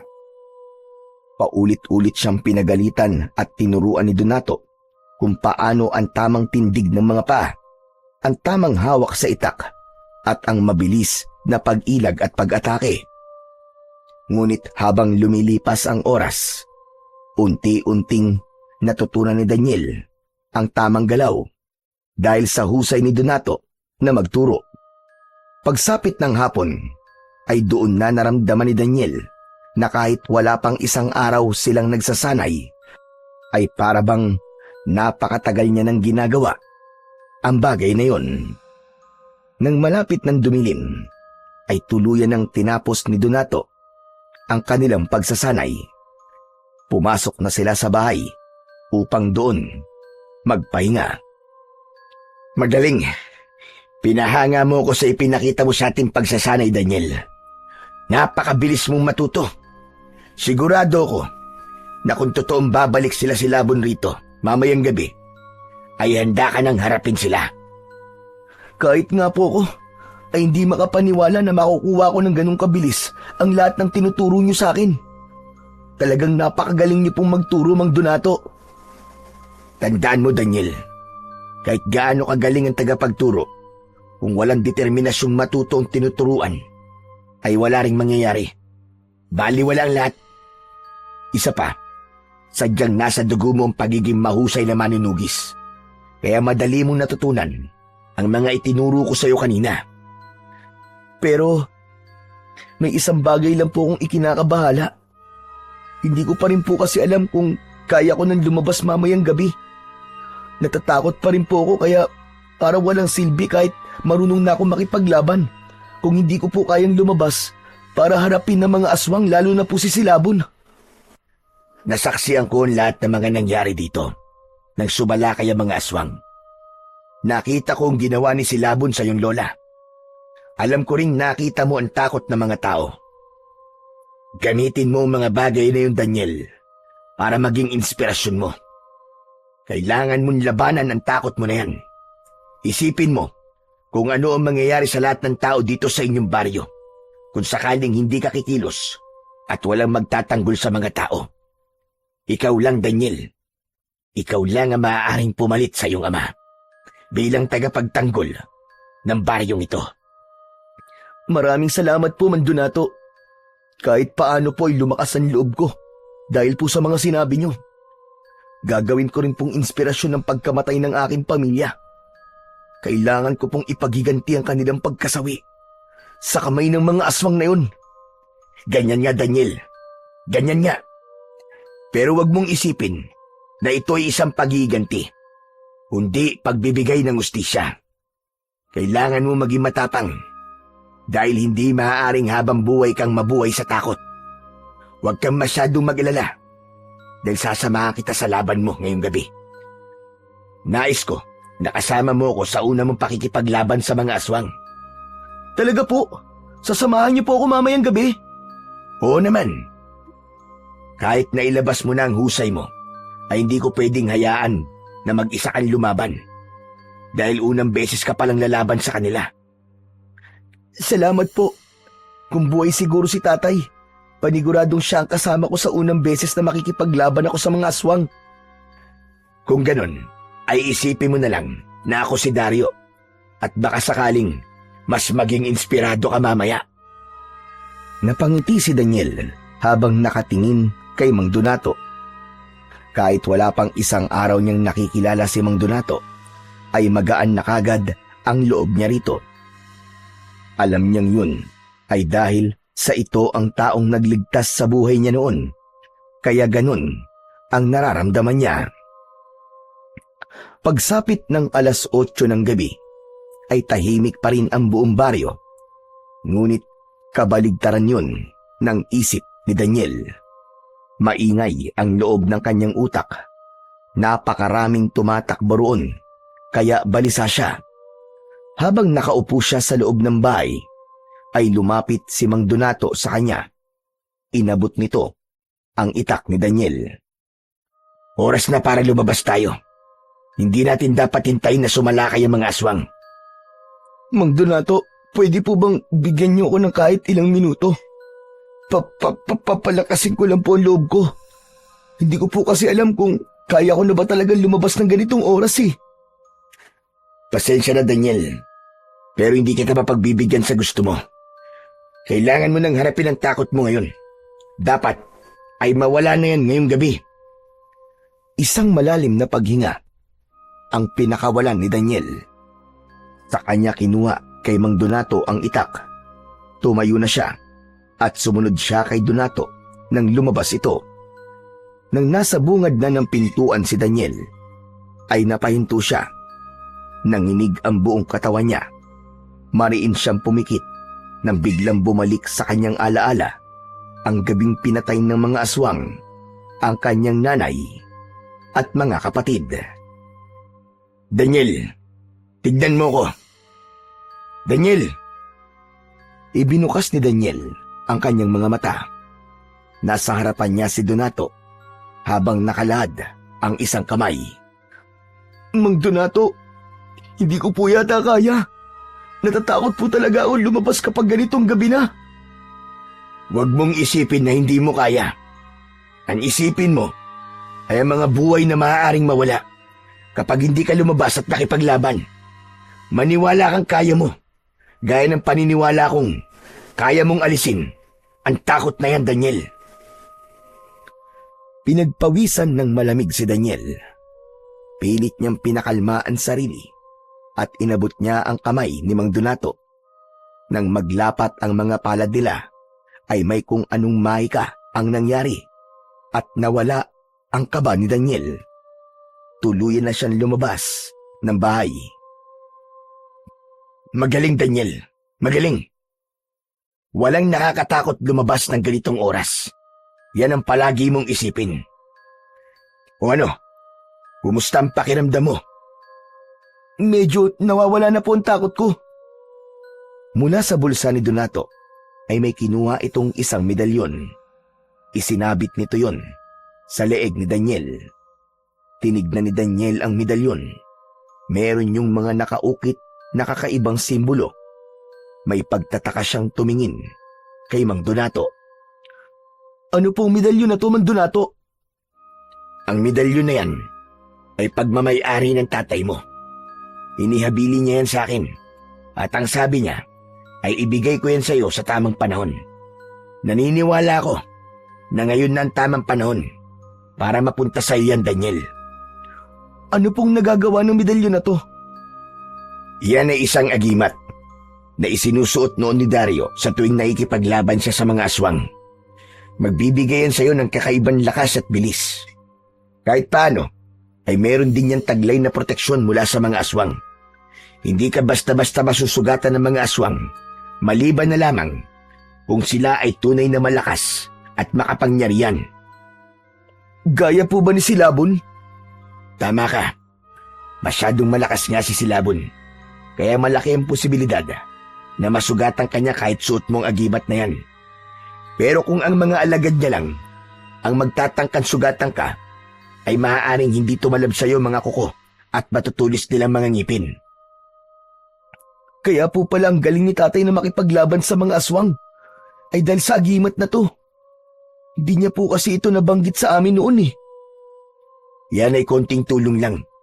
Tandaan mo na walang silbi ang kahit na anong makapangyarihang agimat kung takot o hindi marunong makipaglaban ang may suot nito. Ibinigay ko rin yan sa iyo para lumakas ang loob mo. Nararamdaman mo na ba ngayon ang kapangyarihan ng agimat? Opo. Parang bigla pong gumaan ang pakiramdam ko. Saka parang may maliliit na bultahe ng kuryente na dumadaloy po sa mga ugat ko. Ibig sabihin yan, tinanggap ka na ng agimat bilang bago nitong tagapangalaga. Simula ngayon, ay palagi mo na yung isusuot, Daniel, upang mas maging malakas ang koneksyon mo sa agimat. Opo, Mang Donato. Tatandaan ko po mga sinabi nyo. Papahalagaan ko po ang agimat na to, lalo na't alam ko pong nanggaling po to kay tatay. Maya-maya pa, ay biglang natigilan si Mang Donato. Naging malikot ang mga mata nito na para bang may kung anong hindi magandang mangyayari. Mang Donato, bakit po? May problema po ba? Nararamdaman kong paparating na mga aswang, Daniel. Oras na para harapin natin sila. Ipakita natin sa kanila na hindi basta-basta maaangkin ang baryo nyo. Matapang na tumango si Daniel. Nang tumakbo si Mang Donato, ay sinundan ito ni Daniel hanggang sa makarating sila sa bukana ng baryo. Doon nila nakita ang mga aswang na parang mababangis na hayop na tumatakbo ng mabilis. Pinalibutan sina Daniel at Mang Donato ng mga aswang. Humanda ka, Daniel. Gamitin mo ang lahat ng tinuro ko sa'yo. Hindi ko po nakikita si Silabon. Marahil ay nandoon lang siya sa kanilang kuta sa gubat. Masyado niyang minaliit ang mga tao rito. Kaya ang mga alagad lang niya ang pinapunta niya. Isang aswang ang umatake kina Daniel. Mabilis niya itong sinalubong ng itak at nagawa niyang putulin ang braso nito. Nagtaka siya sa kanyang sarili dahil noon lamang niya naramdaman ang ganong bilis at lakas.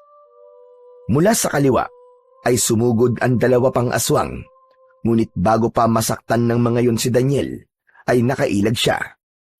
Itinarak niya ang itak sa dibdib ng isa, habang ang isa ay ginilitan ni Mang Donato. Hanggang sa naging sabay-sabay na ang pag-atake ng mga aswang. Sa bawat hampas ni Daniel ng itak ay may isang aswang na natatamaan o namamatay. Gumalaw ang katawan niya na parang may gumagabay sa kanya. Nagpatuloy ang madugong labanan. Kahit isang sugat ay hindi nagkaroon sina Daniel at Mang Donato. Napakarami ng aswang ang nakabulagta sa lupa. Hindi nagtagal ay nagsimulang mag-atrasan ang mga aswang nang makita ang sunod-sunod na pagbagsak ng mga kasama ng mga yon. Naiwan sa lupa ang mga walang buhay na katawan ng mga aswang na napatay nila Daniel at Mang Donato. Humihingal si Daniel, ngunit dama niya ang kakaibang lakas na dumadaloy pa rin sa kanyang mga ugat. Tumingin siya kay Mang Donato na may bahid ng pagod, ngunit may ngiti sa labi. Nagtagumpay tayo! Nagawa natin paatrasin ng mga aswang at marami po tayong napatay sa grupo nila. Sabi ko naman sa'yo, Daniel, kaya mo makipaglaban. Hindi ko tuloy mapigilang maalala si Dario sa'yo. Parehas na parehas kayo ng galaw. Ngunit hindi pa dapat tayo magdiwang. Marami man tayong napatay na mga aswang, buhay pa rin si Silabon. At hanggang buhay siya, ay hindi matatapos ang kaguluhang ito. Saka, sigurado po ako na magagalit si Silabon kapag nalaman niyang maraming mga alagad niyang namatay sa gabing ito. Kaya dapat ka mag-ingat dahil magiging mainit ka na sa kanyang mga mata. Huwag mong hahayaan na gawin niya ang ginawa niya sa iyong ama. Hindi po ako papayag na maulit yun, Mang Donato. Lalo na ngayong napaglabanan ko na ang takot kong lumabas tuwing gabi. Dagdag pa po ang agimat na tangan ko ngayon at ang pagsasanay niyo sa akin sa pakikipaglaban. Matapos yun, ay bumalik na si Daniel sa bahay nila kasama si Mang Donato. Pumasok siya sa loob pero muli siyang lumabas dahil napansin niyang hindi sumunod sa kanya si Mang Donato. Nakita niya ang lalaki na nakatayo lang sa labas. Mang Donato, ano pa pong ginagawa niyo dyan? Pumasok na po tayo sa loob para makapagpahinga na tayo. Daniel, kailangan ko nang umalis. Ano po? Pero bakit? Tapos na ang misyon ko sa iyo, Daniel. Nagawa ko na ang lahat na ipinapagawa sa akin ng iyong ama. Nasanay na kita sa pakikipaglaban. At naibigay ko na sa iyo ang agimat. Nakita ko rin na kaya mo nang makipaglaban sa mga aswang. Pero, hindi ko po alam kung kaya ko kapag hindi ko na kayo kasama. Kaya mo, Daniel. Maniwala ka sa sarili mo na kaya mo. Ngayon ay nasa iyong mga kamay na ang magiging kapalaran ng iyong baryo. At palagi mong tatandaan na kung nasaan man si Dario ngayon, ay paniguradong ipinagmamalaki ka niya. Dahil unti-unti mo na sinusundan ang kanyang yapak.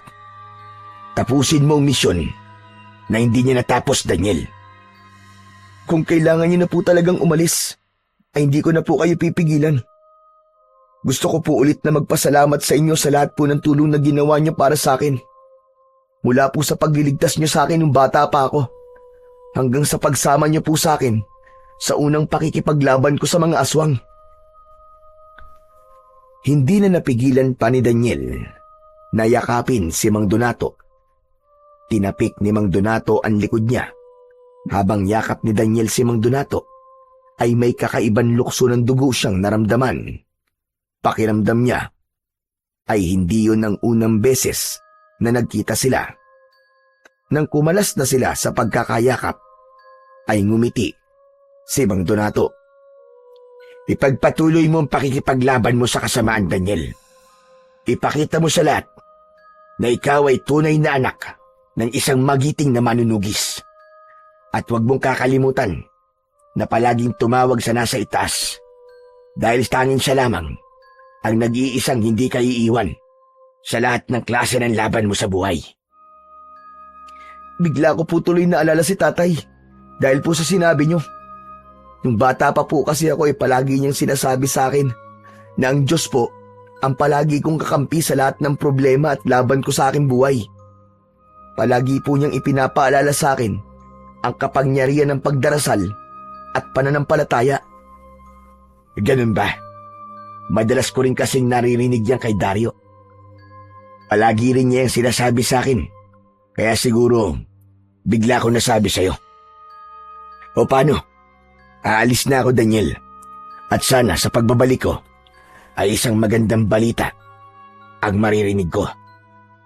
Sana nga po, Mang Donato. Mag-iingat po kayo at hihintayin ko po ang inyong pagbabalik. Marahang tumango si Mang Donato bago ito tumalikod at naglakad palayo. Inihatid ni Daniel ng tanaw si Mang Donato hanggang sa tuluyan na yung nawala sa kanyang paningin. Napangiti siya sapagkat hindi niya inakala na sa maikling sandali na nakasama niya si Mang Donato ay naging magaan na kagad ang loob niya rito. Kinabukasan, nagulat ang lahat nang makita ang nagkalat na bangkay ng mga aswang sa bukana ng baryo. Dahil sa may ilang nakasaksi sa pakikipaglaban ni Daniel sa mga aswang, ay mabilis siyang kumalat sa lugar nila. Marami ang nagtungo sa bahay niya para magpasalamat at isa na roon si Kapitan Mario. Daniel! Totoo ba ang sinasabi ng mga tao na ikaw daw ang pumatay sa lahat ng mga aswang kagabi? Mahirap man pong paniwalaan. Pero ako nga po. Pero paano mo yun nagawa? Akala ko ba hindi ka marunong makipaglaban sa mga aswang? Mabilisan po kong sinanay ng kaibigan ng aking tatay at may ibinigay po siyang agimat sa akin. Siya rin po ang dahilan kung bakit nawala na po ang takot kong lumabas tuwing gabi. Hindi mo alam kung gaano ko kasaya, Daniel.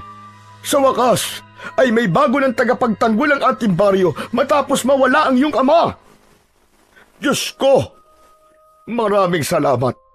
Sigurado ko na maraming tao ang nilunok ang kanilang mga sinabi tungkol sa'yo. Oo nga pala. Kumusta na ang iyong Lola Sabel? Simula po nang dalhin namin siya sa ospital, ay hindi ko pa po siya nadadalaw. Ang gusto ko po kasi, saka ko na po siya pupuntahan kapag maayos na po ang lagay ng ating baryo. Huwag ka mag-alala, dahil tutulong ako sa inyo para mabayaran nyo ang lahat ng dapat nyong bayaran sa ospital.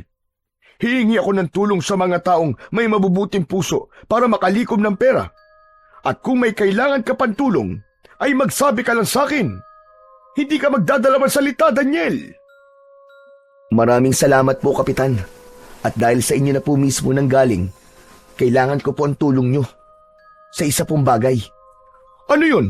Sabihin mo at kung kaya ko gagawin ko at ibibigay ko sa'yo. Malakas po kasi ang kutob ko. Na sa ngayon ay alam na po ni Silabon na maraming namatay sa mga alagad niya kagabi. May posibilidad na naghahanda na sila sa isang malakihang pag-atake dito sa ating baryo. Naisip ko po kasi na wag nang paabuti ng mga aswang dito sa atin. Tayo na po mismo ang hahanap sa kuta nila, sa gubat, upang durugin po yun. Kaya nais ko po sanang kausapin niyo ang mga tanod at ilang mga taong handang sumama sa akin sa pakikipaglaban sa mga aswang sa mismong kuta nila. Magandang naiisip mo na yan. Kung dito nga naman mangyayari ang labanan, ay maaaring maraming mga tao ang madadamay.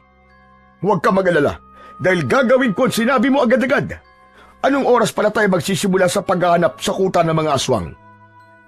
Bago po sana kumagat ang dilim. Sana sa ganung oras po mahanap na po natin ang kuta ni na Sibulan. Pakisabihan na rin po ang mga sasama na magdala ng kahit na anong sandata. Hindi na nagtagal ang pag-uusap ng dalawa at agad na umalis si Kapitan Mario para gawin ang sinabi ni Daniel. Papasok na sana si Daniel nang biglang si Hector naman ang dumating. Napakalaki ng ngiti nito habang nakatingin kay Daniel. Wow, grabe! Imba ka na talaga! Grabe ka, tol! Usap-usapan ka ngayon sa buong baryo natin, ah!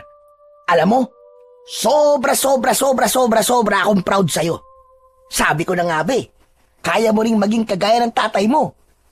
Pero, tol, paano ka ba natutong makipaglaban sa mga aswang? May nagturo lang sa akin, tol. Kaibigan ni tatay. Parang gusto ko tuloy makilala ang kaibigan na yan ng tatay mo, ah. Gusto ko rin magpaturo sa kanya. Ay, oo nga pala. Nakasalubong ko si Kapitan Mario. Mukhang galing siya rito. Ano palang napag-usapan nyo? Susugod kami mamayang gabi sa kuta ng mga aswang. Baka gusto mong sumama. Ha? Ay, ano kasi? Oo nga pala. May gagawin ako mamayang gabi. May gagawin ka ba talaga o natatakot ka lang? Hindi naman sa ganun. Pero... Alam mo, tol, kung natatakot ka ay wala namang problema. Aminin mo na lang. Kung ayaw mo sumama ay hindi naman ako magagalit o magtatampo sa'yo eh. Ang dami mo naman kagad sinabi. Sige na, oo na. Sasama na ako sa inyo mamaya. Pero bakit naman kailangan pa natin sumugod sa kuta ng mga aswang? Dahil kung dito magaganap ang labanan, ay siguradong may mga taong madadamay. Kung sa kuta nila natin sila haharapin, ay wala tayong masyadong iisipin. Oo nga no. Sa bagay, may punto ka. Kung ganun, ay uuwi na muna ako sa amin, ha, para asahin yung itak ni tatay. Yun na lang ang dadalhin kong sandata mamaya. Bumalik ka rito bago dumilim, ha, at baka maiwanan ka namin. Sige, magkita na lang tayo mamaya. Nagmamadaling umalis si Hector, pauwi sa bahay nila. Napangiti si Daniel dahil alam niya sa kanyang sarili na hindi niya mag-isang haharapin ang mga aswang mamayang gabi. Napakasaya niya ng mga sandaling yon dahil kasama niya ang kanilang baryo na dudurog sa kuta ng mga aswang.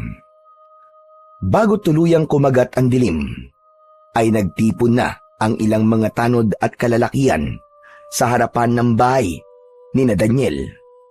Lahat ay may dalang sandata, gaya ng itak at kawayang may tulis sa dulo.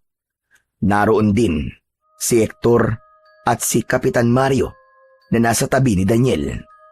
Nasa unahan naman si Daniel ng mga kasama niyang susugod sa kuta ng mga aswang.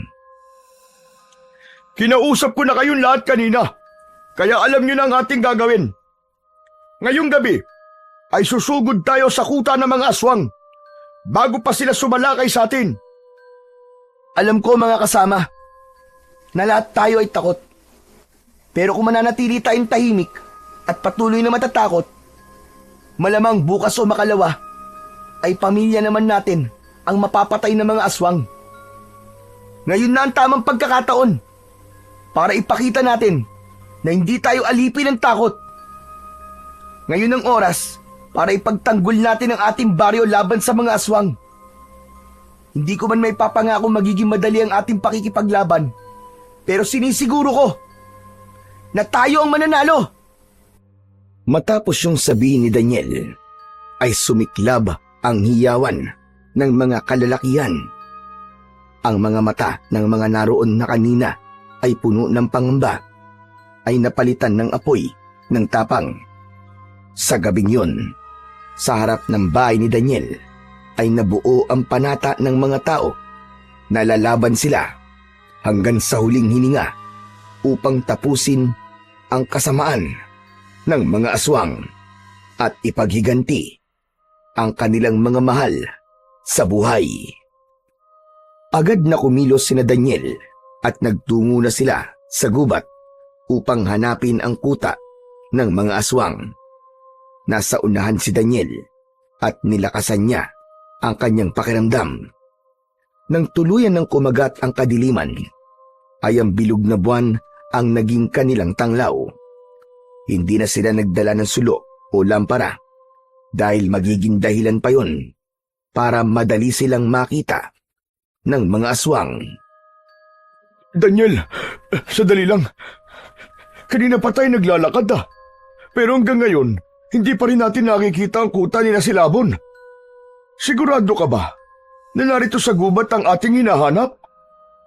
Sigurado po ako, Kapitan. Hindi ba't sa bibig na po mismo nang galing ni Silabon na dito po matatagpuan ang kanilang kuta sa gubat? Kailangan lang po na maging matyaga tayo sa paghahanap. Nagpatuloy sila Daniel sa kanilang misyon. Tahimik silang naglakad at siniguro nilang kahit marami sila ay hindi sila gagawa ng ingay. Hanggang sa may nakita si Daniel na gumagalaw sa hindi kalayuan. Sumenya siya sa kanyang mga kasama na yumuko at magtago ang mga yon. Kapitan, nakikita niyo ba yung aswang na yun? Nakikita ko. Mukhang may kinakain siya na kung anong hayop. Dito lang po muna kayo at susundan ko siya. Sigurado ako na magpupunta yan sa kuta nila. Kahit na anong mangyari, ay wag po kayong aalis dito hanggat hindi ako bumabalik. Sige, naiintindihan ko. Mag-iingat ka, Daniel. Hihintayin kita dito. Matyagang naghintay si Daniel. Nang matapos na ang aswang sa pagkain sa isang hayop, ay mabilis yung tumakbo palayo. Sinundan ni Daniel ang aswang hanggang sa may natanaw siya sa hindi kalayuan na mga liwanag na nagmumula sa sulo ng mga apoy. Nagtago siya sa likod ng isang puno at sumilip siya mula roon. Kitang-kita ni Daniel si Silabon na nasa unahan ng mga alagad nitong aswang. May sinasabi si Silabon, ngunit hindi niya yun masyadong marinig. Sa wakas, hayop ka. Nakita ko na rin ang kuta nyo. Kailangan ko nang bumalikin na, Kapitan, para makasalakay na kami sa kuta ng mga aswang. Pagharap ni Daniel sa kanyang likuran, ay nagulat siya dahil may dalawang aswang ang nakatayo roon. Mabilis na sinunggaban ng mga aswang ang magkabila ang braso ni Daniel. Nagpumigla siya nung una, ngunit isang ideya ang biglang pumasok sa kanyang utak. Hindi na siya nanlaban at hinayaan na lamang niyang dalhin siya ng mga aswang sa harapan ni Silabon. Anong ginagawa ng taong yan dito? Sino ka? Napakalakas naman ang iyong loob na magtungo sa aming kuta. Hindi mo ba ako natatandaan? Ako ang apo ng matandang babae na pinagtangkaan mong patayin. Ako rin ang bunsong anak ni Dario. At ako rin ang tatapos sa kasamaan mo. Tignan mo nga naman ang pagkakataon. Ang buong akala ko ay napatay ko na ang buong pamilya ni Dario. Ngunit hindi pa pala. Dahil hindi hinayaan ng Diyos na mamatay ako. Dahil ako ang tatapos sa'yo, Silabon. Ako ang dudurog sa kuta niyong mga aswang! Masyado mo ko pinapatawa. Ano namang laban ang kagaya mo sa isang aswang na kagaya ko? Hambog ka, gaya ng iyong ama. Bakit hindi mo ako subukan? Hindi ko sasayangin ang oras ko sa'yo. Bakit? Dahil ba natatakot ka? Wala akong kinatatakutan. Kung ganon, sige. Pagbibigyan kita. Magharap tayo ngayong gabi. Ngunit huwag kang magsisisi kung ngayong gabi ay susunod ka na sa hukay ng iyong ama. Pakawalan niyo siya. Huwag kayong makikialam at hayaan niyo kong patayin ang anak na yan ni Dario. Pinakawalan ng dalawang aswang si Daniel. Pinalibutan sina Daniel at Silabon ng mga aswang. Inilabas ni Daniel ang kanyang itak. Unang umatake si Silabon. Iiwasan sana ni Daniel ang aswang pero nagawa nitong masugatan ang kanyang dibdib gamit ang matutulis nitong mga kuko. Naramdaman niya ang sakit ngunit hindi niya yun ipinakita. Mahina ka rin, gaya ng iyong ama na pinaslang ko. Magpasalamat ka dahil binigyan pa kita ng oras na kalabanin ako. Hindi ako titigil hanggat hindi ka nakakapagbayad sa lahat ng kasamaan mo. Nakakatawa ka talaga. Isa ka lang binatang desperado na nagtatapang-tapangan sa harapan ko. Muling umatake si Silabon. Tatagain sana ito ni Daniel pero naunang tumama sa kanya ang malakas na sipa ni Silabon. Tumama yun sa kanyang sikmura. Tumalsik siya at bumagsak sa lupa. Naghiyawan ng mga aswang na naroon sa labis na kasiyahan sa nangyari kay Daniel. Nakangising naglakad si Silabon papalapit sa nakabagsak na si Daniel. O ano? Ano ka ngayon? Sige, tumayo ka riyan. Hindi pa ako tapos sa'yo, matapang na binata. Dahil ngayon pa lang ako nasisiyahan. Gusto pa kitang paglaruan. Sige, tumayo ka!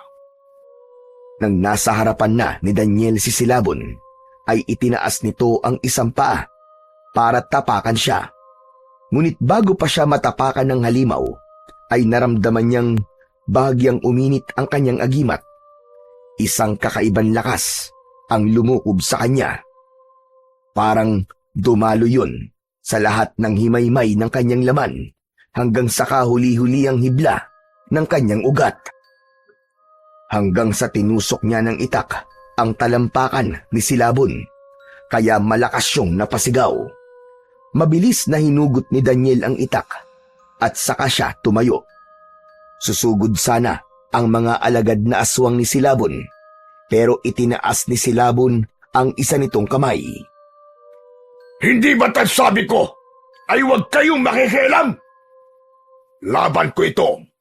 Hindi ko kailangan ng inyong tulong upang patayin ang anak ni Dario na isang mahinang nilalang.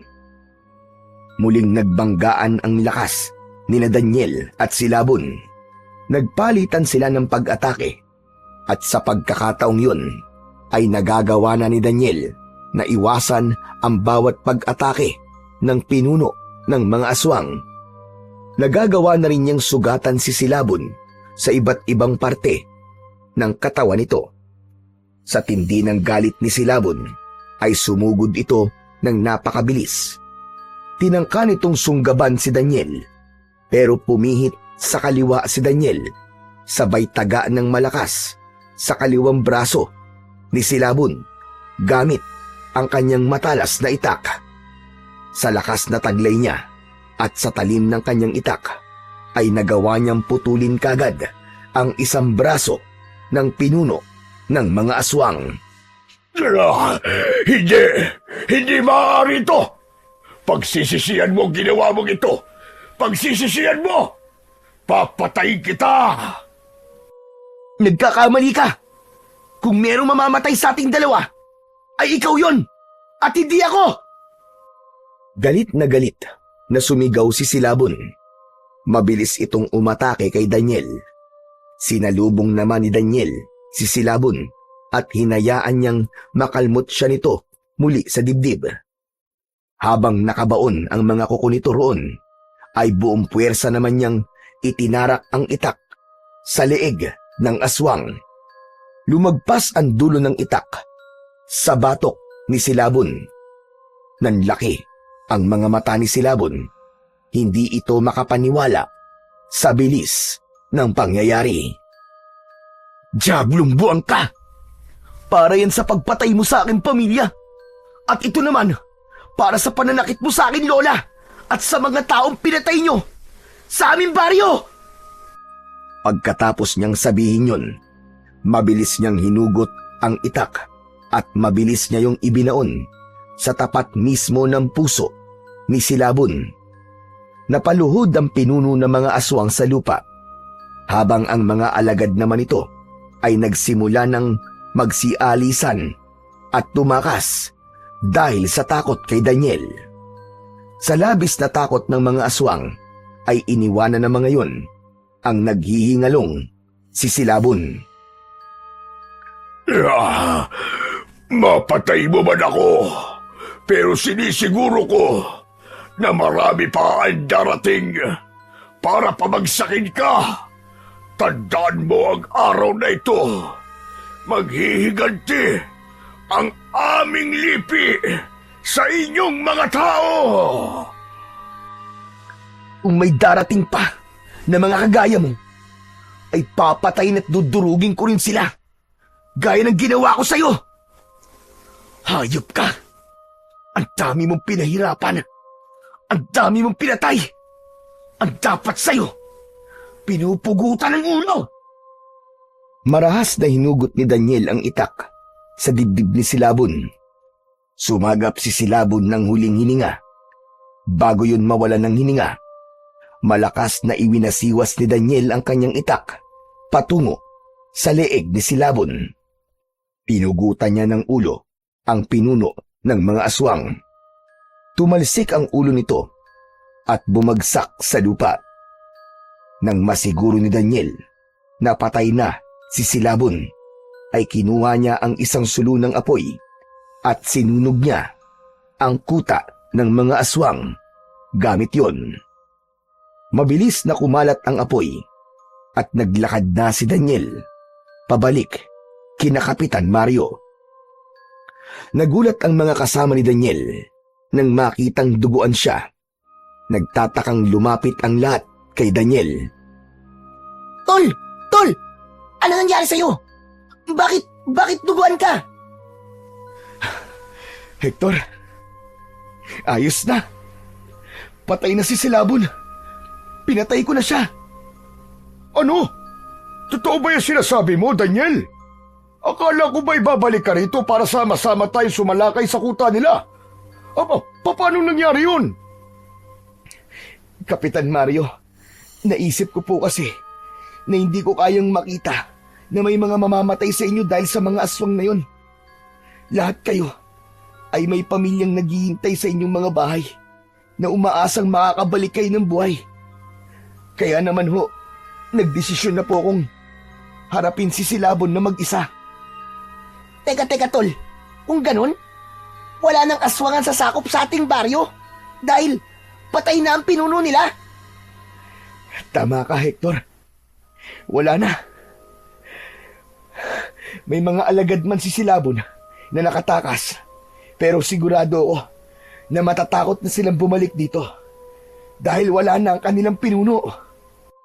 Mula ngayon, Hector, Kapitan, malaya na ang baryo natin. Ligtas na tayong lahat. Labis na natuwa ang mga kasama ni Daniel sa kanyang tagumpay. Pero para kay Daniel, hindi lang sa kanya ang tagumpay na yon, kundi sa kanilang lahat dahil muli na silang makakatulog ng payapa sa gabi.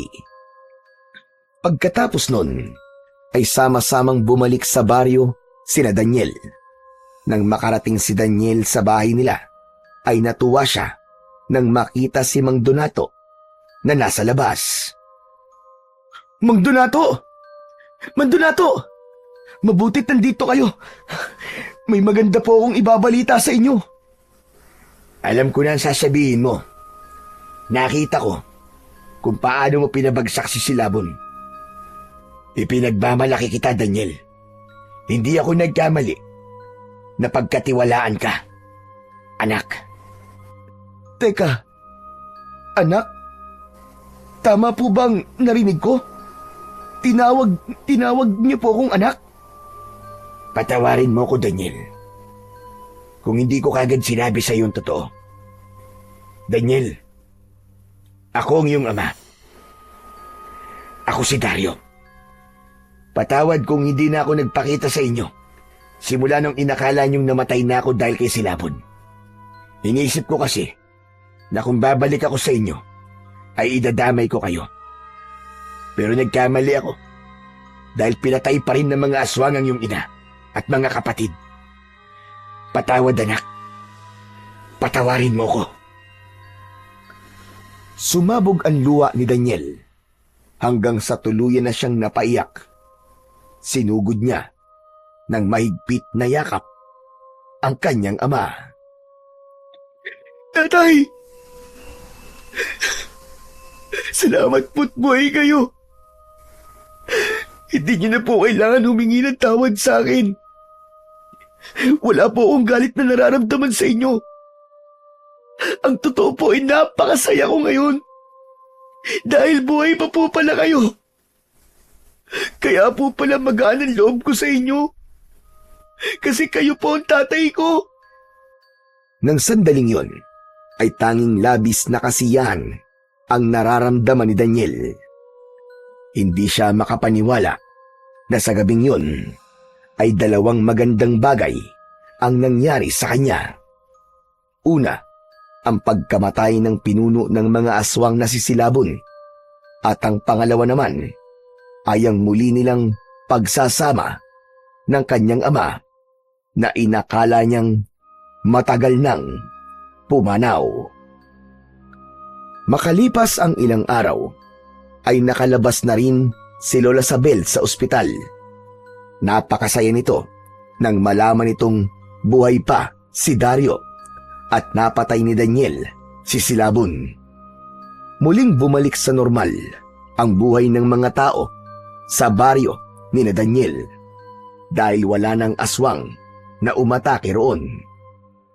Nang dahil sa mga nangyari, ay natutunan ni Daniel na walang magandang mangyayari kung hindi niya haharapin ang kanyang takot. Natutunan niya na minsan ay kailangan niyang magpasyang lumaban para sa mga mahal niya sa buhay at para sa ikabubuti ng mas nakararami.